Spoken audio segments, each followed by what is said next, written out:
Well, many major news stories share one thing in common these days, don't they? They're largely promoted by those Russian bots. At least that's what some in the US political establishment is saying. Still, US Senator Kamala Harris is blaming Russian bots for promoting controversies surrounding now the American football player Colin Kaepernick's anti-racism protest. Caleb Mopin asked representatives from both ends of America's political divide then about the difference between outside influence and personal judgment.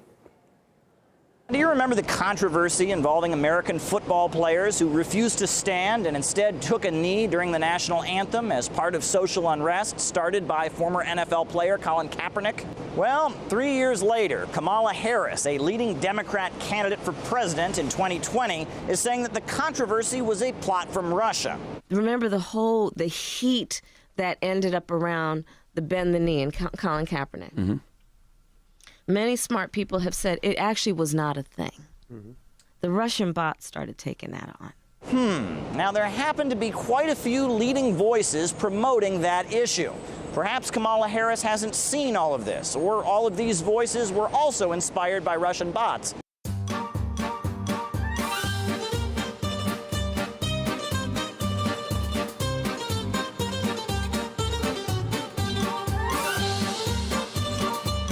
Gridiron defiance, fists in the air, knees on the ground. And it's only preseason. NFL players are already protesting the national anthem.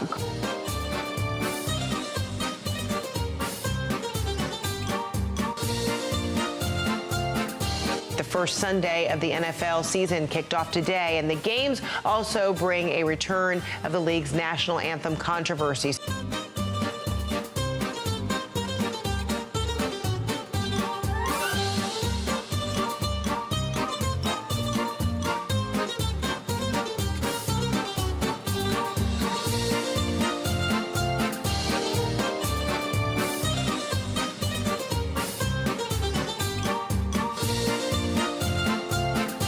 Wouldn't you love to see one of these NFL owners, when somebody disrespects our flag, to say, get that son of a bitch off the field right now, out, he's fired.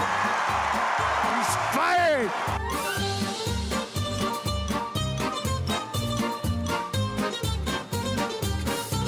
Is it done, Yuri? No, Comrade Premier. Meet Marnie Halassa. She's an environmentalist, a lawyer, and an outspoken critic of the status quo in the United States. So how do you feel about gun control?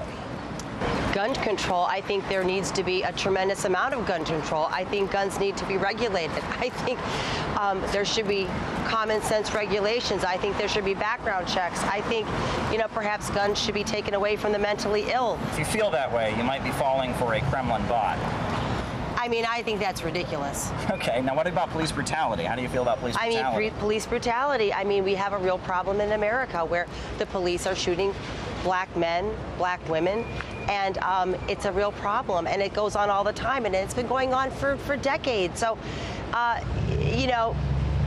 it's a truth in our society. It's a reality. CNN says that is also an issue that has been manipulated by Russians on social media. Do you buy that? No, I don't buy that. That's ridiculous. But it's not just the left side of the political spectrum that is supposedly infected with Kremlin brainwashing tools. Meet Lionel. He's a radio host and an outspoken supporter of President Trump. Can you tell me, are you concerned about Second Amendment rights? Absolutely. According to the New York Times, you've been manipulated by Russian bots. How's that? Now, are you concerned about the deep state? And by the way, they've been apparently doing this since I can remember, since high school. So they're very, very good, by the way, since I've been concerned about this for a long time. Not only are they effective, they've been apparently in place for 40, 50 years. Now, what about the deep state? Are you concerned about the deep state? Absolutely. Well, according to Politico, that's also proof that you've been manipulated by Russian bots. So my thoughts are because of Russian manipulation. Yes. Is there anything that they haven't manipulated me on? Well, what about identity politics? Do you think that's a problem for America? Of course. Identitarian crises, indeed. Don't tell me. The bots got me too? The United States is a very big country. It's got a very broad political landscape with a lot of issues on which Americans just don't see eye to eye. But remember, every burning controversy in the United States is the result of a conspiracy from the other side of the planet. And furthermore, if you feel passionately about an issue, you're just a pawn in Moscow's chessboard. They take both sides. Sometimes, according to these articles, they'll say, release the memo on one particular issue regarding fights against the right. Deep state, pro-Antifa, anti-Antifa. They pretty much mirror and echo what other people are already saying.